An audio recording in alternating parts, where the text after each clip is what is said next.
Know what we're going to talk about. But for those who might not know me, I'm not sure how that would be the case. But my name is Hart Liqueur. I think probably everyone watching, even though there aren't many people watching yet, know who I am. I'm just going to kind of talk because I want to. So there, I'm out at the Hermitage. I'm really grateful to have this place. I'm in Warren County. Unfortunately, I can't accept visitors. I have a compromised immune system. Um, Coming at you now. I'm sharing this link on Facebook.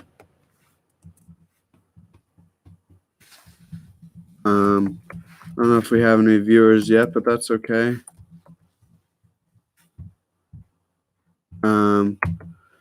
So I'm trying to figure out how to fix my mic.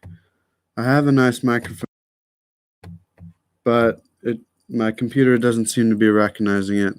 My computer recognizes the microphone for Patreon and Audacity, but I don't know how to get YouTube to recognize it. So if anyone has any tips for how to get YouTube to accept my Yeti microphone, that would be awesome. But we're not going to dwell over much on that. I'm going to get something to read, maybe. Yeah, maybe we'll read. What should we read? Maybe I'll read some poetry. No. I got something better. We're going to read some Mark Fisher.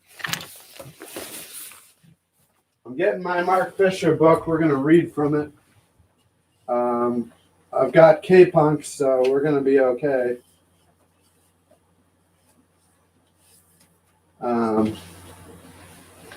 This is going to be really fun.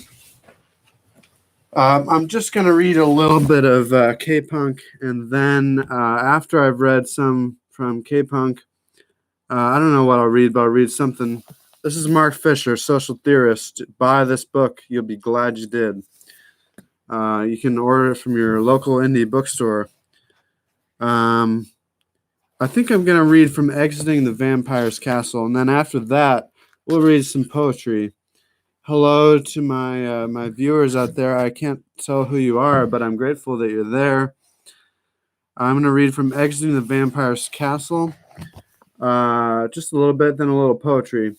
For those following along at home, I'm reading from Mark Fisher's K-Punk. Exiting the Vampire Castle starts on page 737.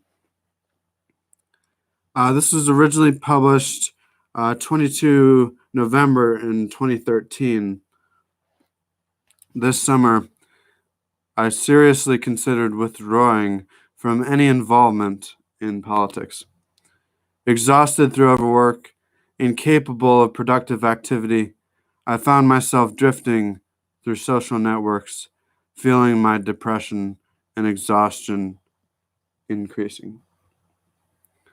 Left-wing Twitter can often be a miserable, dispiriting zone.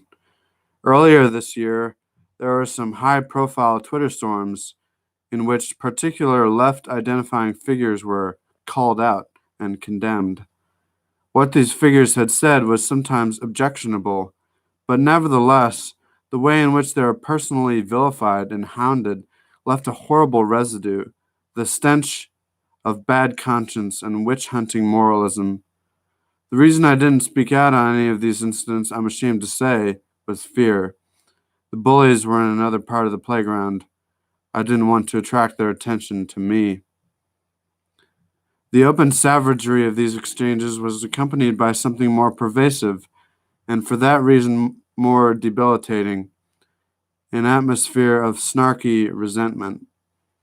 The most frequent object of this resentment is Owen Jones, and the attacks on Jones, the person most responsible for raising class consciousness in the UK in the last few years, were one of the reasons I was so dejected. If this is what happens to a left-winger who is actually succeeding in taking the struggle to the center ground of British life, why would anyone want to follow him into the mainstream? Is the only way to avoid this drip feed of abuse to remain in a position of impotent marginality? One of the best things that broke me out of this depressive stupor was going to the People's Assembly in Ipswich, near where I live. The People's Assembly had been greeted with the usual sneers and snarks. This was, we were told, a useless stunt in which media leftists, including Jones, were aggrandizing themselves in yet another display of top-down celebrity culture. What actually happened at the assembly in Ipswich, don't know how you're supposed to pronounce that, was very different to this caricature. The first half of the evening, culminating in a rousing speech by Owen Jones, was certainly led by the top table speakers.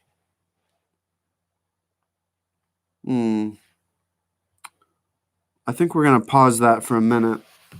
I really need to identify what I'm talking about in the live stream. So I think I'm going to end this live stream since almost nobody is watching and start another one.